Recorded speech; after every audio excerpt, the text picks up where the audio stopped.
Isabella Ferdinand. We were torturing people yesterday. On the top of page 4, what is really important kind of in this chapter, but it will be really important in our next chapter, Spain does not turn Protestant. There will be no Protestants in Spain. Should be fairly self-explanatory. There is not going to be a Protestant Reformation in Spain. Not going to happen. And they will remain, again, a devoutly Catholic nation. All right, so now we got this weird place called the Habsburgs Empire. Also the Holy Roman Empire. Holy Roman Empire is going to hang around for a really long time. It will really last geographically almost until the beginning of World War I. The Holy Roman Empire, again, is this made-up thing. There's a Holy Roman Emperor that is appointed by the Pope. It is a king that holds 2 titles. It typically is consistent of the center of Europe. Central Europe is the Holy Roman Empire. 300 semi-autonomous German states. So semi-autonomous means you're kind of sort of in control of yourself, which probably most of you would be considered semi-autonomous in your household. You're kind of sort of allowed to control yourself, right? Your parents let you make certain decisions, and this is the way that works. And as long as those decisions are good decisions, your parents keep letting you make those good decisions. As soon as you make a bad one, hammer comes down. That's the Holy Roman Empire. So semi-autonomous means you are in control of some parts of your life. Those German principalities are in somewhat control of themselves. There's 300 of them that the Holy Roman Empire oversees. That makes the emperor, the Holy Roman Emperor, very powerful. It makes those 300 states not so powerful. Remember, again, our map. There are 2 countries that want that to stay 300 little teeny tiny places. France on one side to the west and Russia on the other side to the east. It is in their best national interest to keep 300 of them there instead of one big giant. Does that make sense? Okay. Each state had its own foreign policy. Wars are going to happen between the states. And it's HRE, Holy Roman Empire. Holy Roman Empire, not a new monarchy, not at all, not part of it. And these people that we look at as the Holy Roman Emperor, they hold, and they are very powerful because they hold 2 seats. So Charles V is the Holy Roman Emperor, but he's also the King of Spain, right? So that you see that power hold that they have. So we'll pop that over to the side. Bless you. And we will move into, on page 5, the Age of Discovery. So, yes, ma'am. So are the seats that they always hold the Emperor and the King of Spain? It's always a royal and an emperor, right? It's not always the King of Spain. It's not always. The Pope appoints that. The Pope almost always does appoint the King of Spain because the Spanish are the most loyal. Yes? So it's kind of like beta, how you can have the vice president of Indiana State beta, but also be vice president of national beta. Yeah. Mm-hmm. So you've got 2 things that you can be. And it's almost always Spain. And it's almost always Spain because of Spain's devout Catholicism, because Spain doesn't allow a Protestant Reformation, and because there's not a King of Italy. If there would have been a King of Italy, then the Pope would have appointed the King of Italy, right? That whole location. But because we have no king, and there's no king in those German states, France tries to take on too much of themselves. England's not ever going to have it. So really, it's almost like there's not anybody really else. So I'm not going to tell you it's always the King of Spain, but almost always. All right, so now we've got this thing on the top of page 3 called a commercial revolution. It lasts for 200 years. So it's going to, I'm sorry, page 5, whatever the next page is. I don't have my glasses on, those little numbers. I always go in order. I'm not going to make you flip back. And it's a number. Commercial revolution, it lasts 200 years. So when we say the word commercial, that means like people buying stuff. It's not like a commercial on TV, but commercial or commerce means people are buying stuff. And for these 200 years, we have this commercial revolution. When we think about this as a revolution, we have to think of two things. One, we have to have the products. And two, people have to have money to buy them. Simple. That's a simple thing that we get down to. We have to have products, and we have to have people to buy them in order for it to be a commercial revolution. The reason this commercial revolution occurs is because we have products from the New World. The reason we don't have a Target in Sullivan County is we don't have the people to buy them. Target is considered a more upper level of Walmart, and so we'll never have one because they look at our income per capita and they say not enough people that would shop here. Their per capita income is too low. That's why those are in certain places. They used to, for a really, really long time at retail places, they used to ask you for your zip code. Anybody remember that? Asking for zip code? And it would be because they were tracking where you were coming from to shop. And then they were also tracking if we have a whole lot of people from that 47882 shopping at the Plainfield Target, maybe we should put a Plainfield Target there. And so then they would look at the zip code 47882 and they like, oh no, that's poor county. Nope, not doing that. Not ever moving there. So for a commercial revolution to occur, two things. Products that people want to buy, but most important, people have to have the money to buy them. So we have to think about where those two things came from. Products are really easy. Products came from the New World. So population growth, you have to have people, and we're going to have a giant population growth. Why do we have a giant population growth? Because we bring food from the New World, and that food will allow a population to grow. Ben, going to have to talk about some stuff, that female stuff, but one of the issues that's really important about women being able to have children is, number one, they have to menstruate, and in order to menstruate, you have to have a certain amount of body fat. Your body will shut down and say, you don't have enough body fat on you to make babies, so I'm not going to let you menstruate so that you can have children. That's what happens in places where people are starving and they don't have babies. Right? Your body says you don't have enough. So that happens with poor people, that their nutrition is such that you don't get to have babies or your babies are going to die. When you get proper nutrition, and potatoes are awesome proper nutrition, they have high carbohydrates, they have all these things that make it good, and oh my gosh, you can do so many things with a potato. Boil them, mash them, put them in a stew.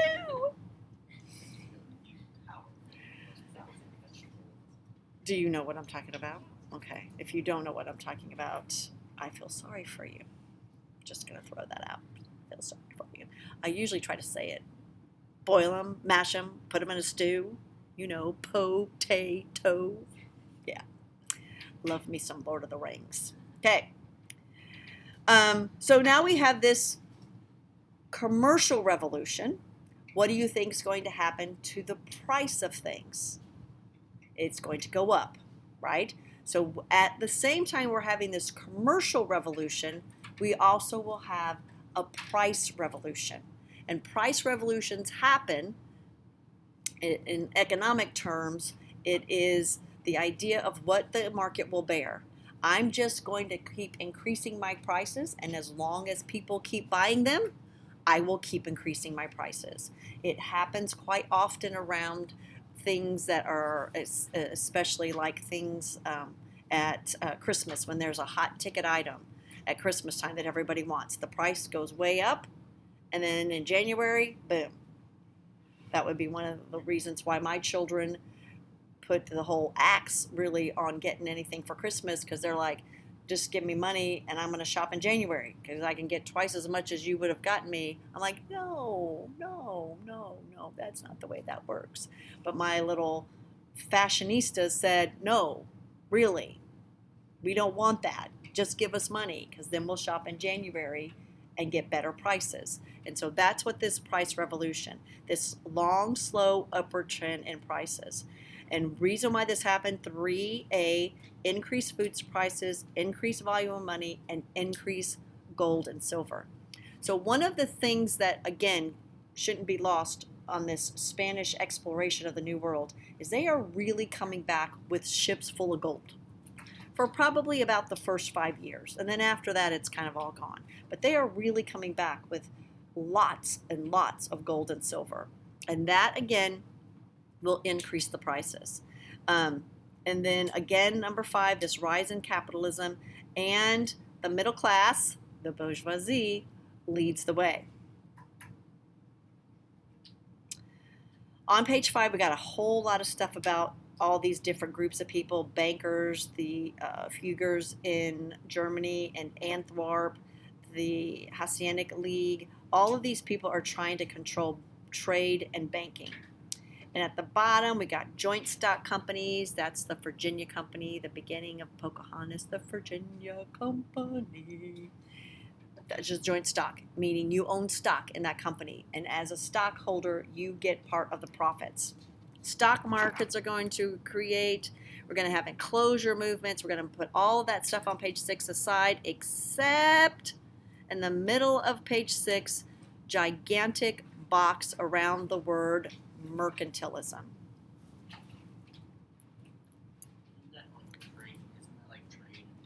What, mercantilism? Yeah, it will be, but it's not like just regular trade. So the goal of mercantilism is very simple. Nations to have a self-sufficient economy, that we aren't depending on anyone else for our economy. We are self-sufficient. Create a favorable balance of trade where we are exporting more than they're importing. That is true in the 1500s. That is true in 2021. We want to send out more goods than we take in. That's the goal of mercantilism. And that word bullion, which is an awesome word, but if you cook, it's not like a bouillon cube.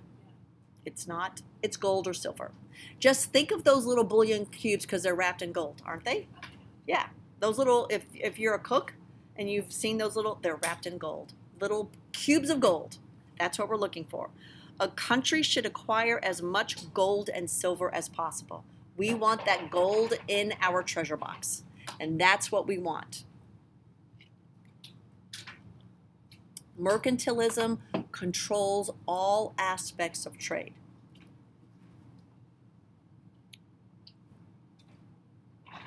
So again, on page 6 and 7, we've got this whole price revolution. The significance, again, is this slow moving from the 1500s to the 1700s of a rural, isolated society to towns, to commercial centers. And I would put on 6 where it says emergence of towns, that you think of them as commercial centers. That this is where commerce, this is where businesses will be located.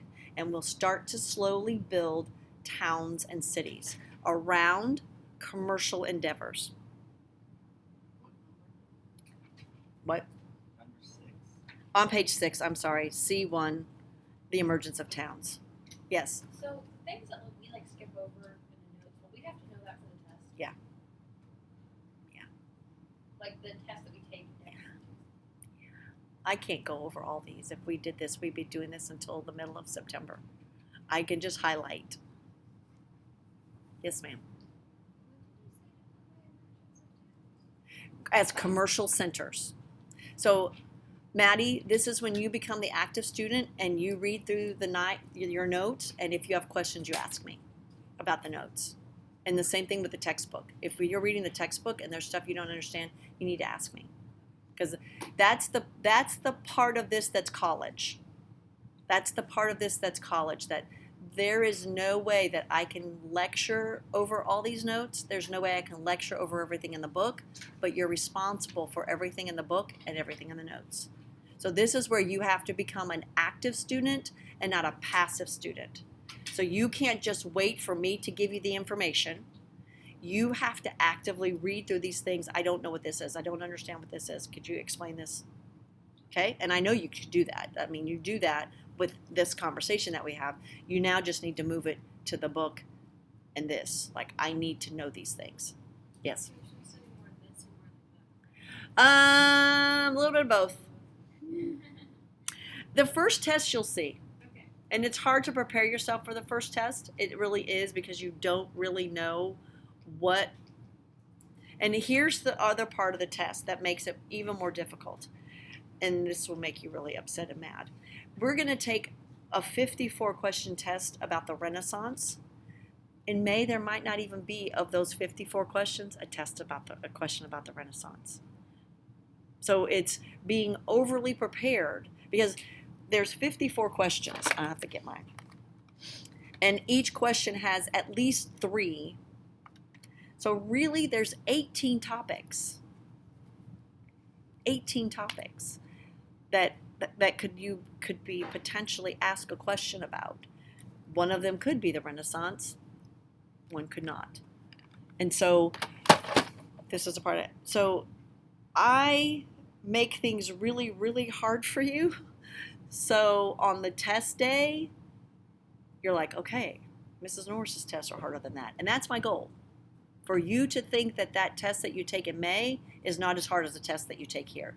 And that doesn't sound right, but it is. Because the flip of that is, if you go in there and that test is harder than anything you've taken, you're going to be mad at me. And I promise you, there are a lot of AP students in here that get mad at their AP teachers because they are not prepared. That is one thing that you cannot ever say about me in my AP classes. You are 100% prepared by me to know what that test is about. Now, knowing what's on it, that's you. But I will prepare you to take that test, and you will know how to do every single thing on that test. And every single thing on that test we will have done in this class hundreds of times, so that it becomes second nature. You won't even need to read the directions, because we will go over the directions. I'm going to give you a quiz over the rubric of which they grade your DBQ. So you will know the rubric. Like, I know what points I need. I know. So that will be one thing that you will never be able to say, I'm not prepared. Now, we might go through all this, and there might not be one question about the Renaissance, but you're getting ready to answer 54 questions about the Renaissance. Okay? Which is why we do test corrections. Yes.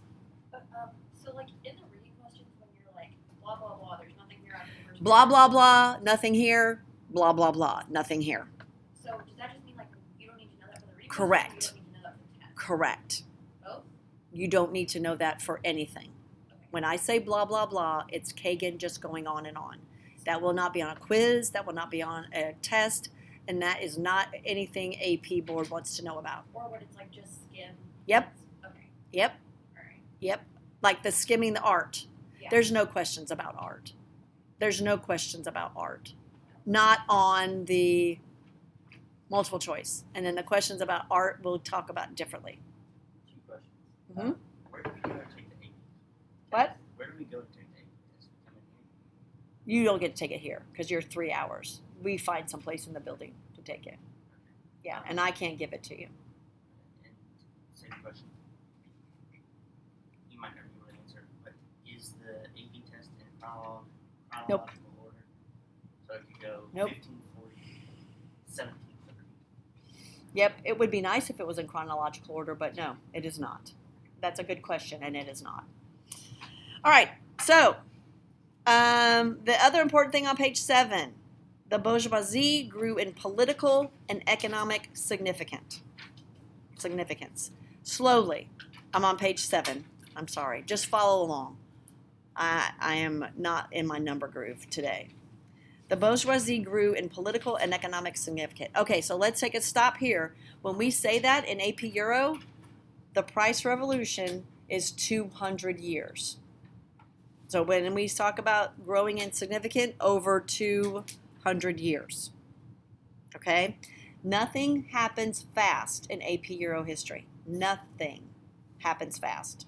Except the French Revolution and chopping off heads, and then it's over as quickly as it starts. But nothing happens fast. It takes a long, long time. We are steeped in tradition, held in check by society boxes. that people aren't going to move out of. All right, on page 7, the age of exploration and conquest, gold, God, and glory. That is the important part of why we move. God, glory, and gold. God is almost always Catholicism.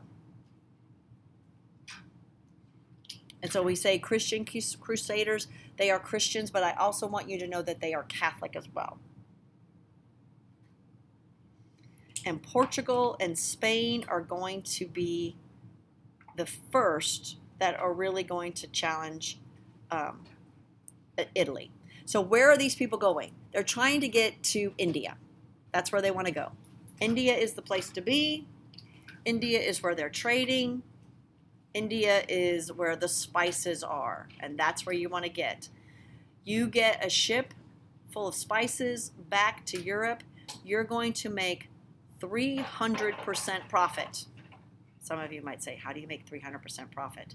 300% profit. That means you buy something for $1 and it's worth $3,000. And it's spices, it's pepper, it's cloves, it's nutmeg that we can go to Basler's and buy for 99 cents. That's it. That's it. So we got to figure out how this happened. How were they able to do this? Most important is we've got our cartography. We got maps. We got way better maps. We've got way better technological advances. We've got instruments. We've got astronomy charts because we're sailing by stars at this point. Flipping the page. On page 8, we got better ships.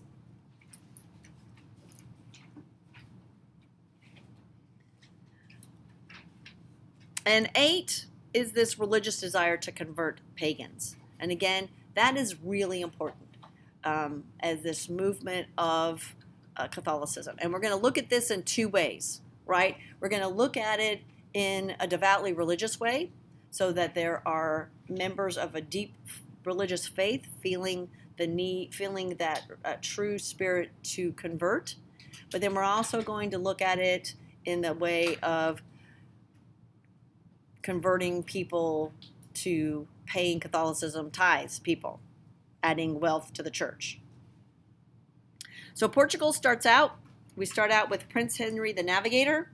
And again, this is the only time we're going to talk about Portugal. Prince Henry the Navigator creates this navigation school. He is a 3rd son of a king whose sons all live.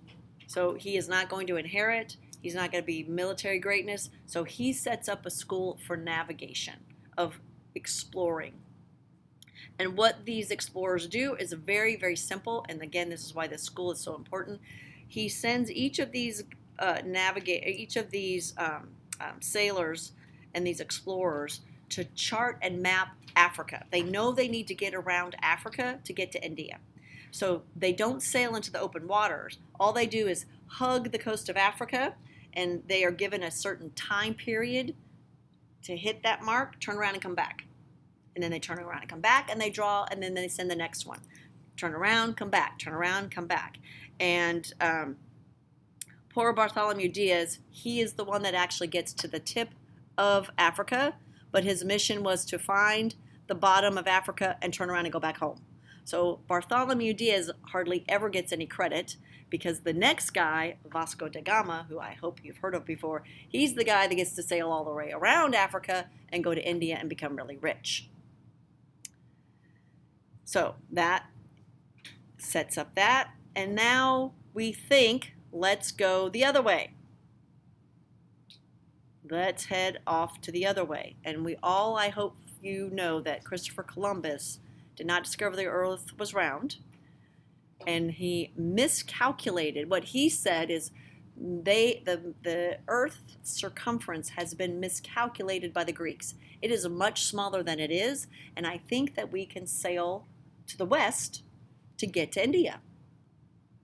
And so that's what his attempt. His attempt when he leaves Spain is to get to India. Hence why he calls these people Indians, and since has caused so much confusion in our world, and why he calls them the East Indies and the West Indies, and the dude never ever thought that he hit and bumped into a new world. He kept thinking every time, if I keep going west, I'm going to hit India. He really thought he was going to get there. So they wouldn't even, to a certain extent, they wouldn't even really focus on navigating to a certain extent. They would just go. What do you mean by that? Like, since they knew it was there, they weren't worried about how many miles. They would just go in a certain direction until they hit land. Well, they didn't know they were going to hit that. Columbus Well- didn't know in 49-2 that he was going to hit that. He thought he was going to, well, he knew he was going to hit it, but he thought it was going to be India.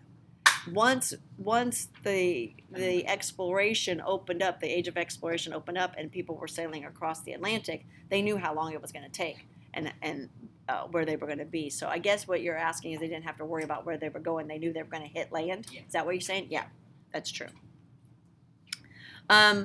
On that page, Brazil becomes Portugal's major colony, which is why Brazilians speak Portuguese. Christopher Columbus reaches the Bahamas, thinking he had reached the Indies. The bottom of page 9, they don't ask you anything about Christopher Columbus, but they do ask you a lot about Bartholomew de las Casas. He is a priest. He is a former conquistador. He goes with Columbus, and he writes this pamphlet, A Brief Account of the Destruction of the Indies. And he appeals to Queen Isabella as a Catholic queen. And he says the ruthlessness of Columbus and the way they treated the American Indians, and make sure you want to write out to the side, Queen Isabella, your subjects, because that's how he addresses her. We have planted the Spanish flag in Brazil, and Queen Isabella, these are now your subjects, so she is now responsible for their souls. And the priest in Bartholomew says, this is not the way, Queen Isabella, you want your subjects treated. That's not the way you want them treated. And so Queen Isabella then says, you may not enslave, is this on the next page? You may not enslave, we're still on the bottom, not yet, don't turn it yet. You may not enslave and use the American Indians for labor. You can't do it. Those are my subjects. I would not let you enslave people in Spain, and you're not going to do it in the New World. So, where then are we going to get those slaves from?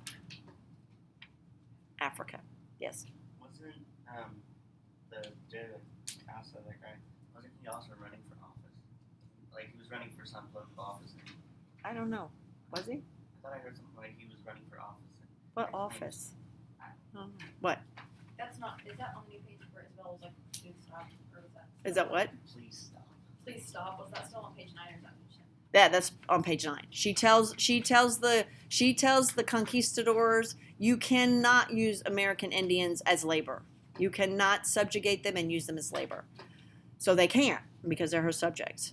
And then we have to look to another place for labor, and then that becomes the importation of African slaves, which is why when you look at people's skin color in Central America, Caribbean islands, and South America, their skin color can be like me.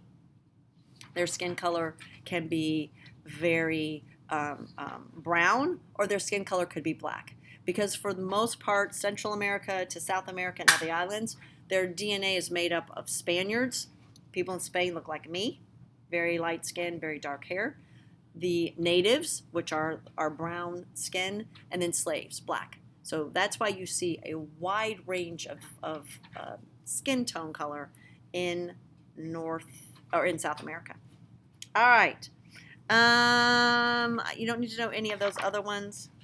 And our last little bit, we'll come back because this page 11, we don't need a page 11. Before our quiz, make sure you understand and know the slave trade. That is going to come straight from that treaty saying you may not use my people as slave, and so we will get these slaves. Portugal will be the first European country to introduce slavery into North America on their sugar plantations. And then our Columbian Exchange. That's that exchange of goods and that movement from stuff back and forth. All right. Questions. All right. So, test. Let me make sure I've got that set up.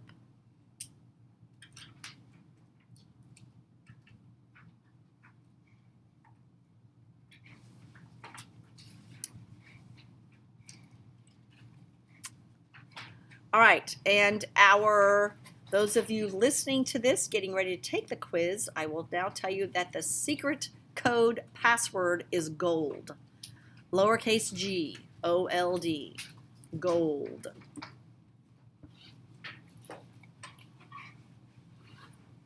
And it is on the lockdown browser, so you should be able to get that.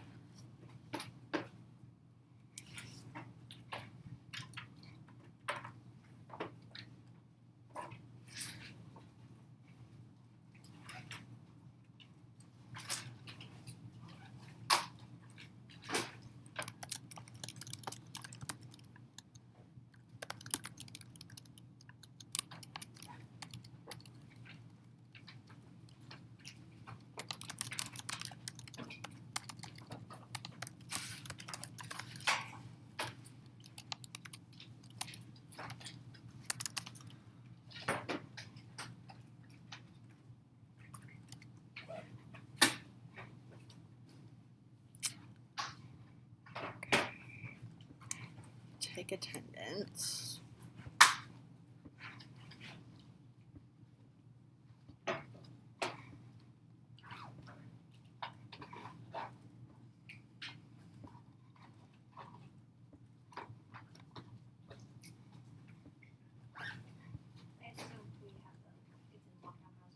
Do what, honey? It's in the lockdown browser. Yes, it's in the lockdown browser.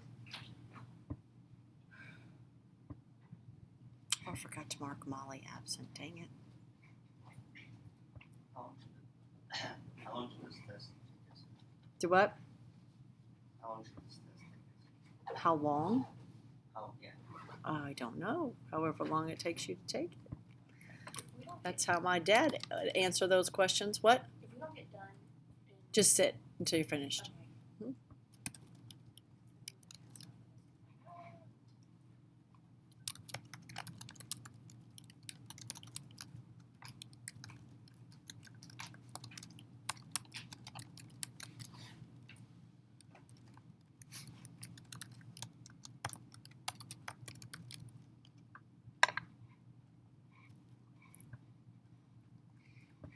okay. Renaissance and Age of Discovery Quiz Part 2. Do what? Renaissance and Age of Discovery Part 2. Yeah, part 2. We'll take our terms quiz next week. Spelling doesn't really matter, right? Do what? Spelling doesn't matter. No, it doesn't. I'll go back and fix it. This is the last chapter that I did this in because I set this up at when we first got Canvas because I'm like, oh my gosh, this is awesome. They'll grade my quizzes. And I just translated the quizzes that I used to take on paper. And then I had the spelling thing. And 9 times out of 10, Callie, I have spelt it wrong because I have to do it exactly right in that. And I have to try to think of all the different ways that you'll do it. Like, it's okay, just keep going. Like, Maggie, who's in such friend relationship with Leonardo da Vinci that she can just call him Leo. Didn't you just answer Leo for Leonardo da Vinci? You did. Mm-hmm. Somebody. Isabella. What? I would count that. Just type it. Okay. I'm good with that.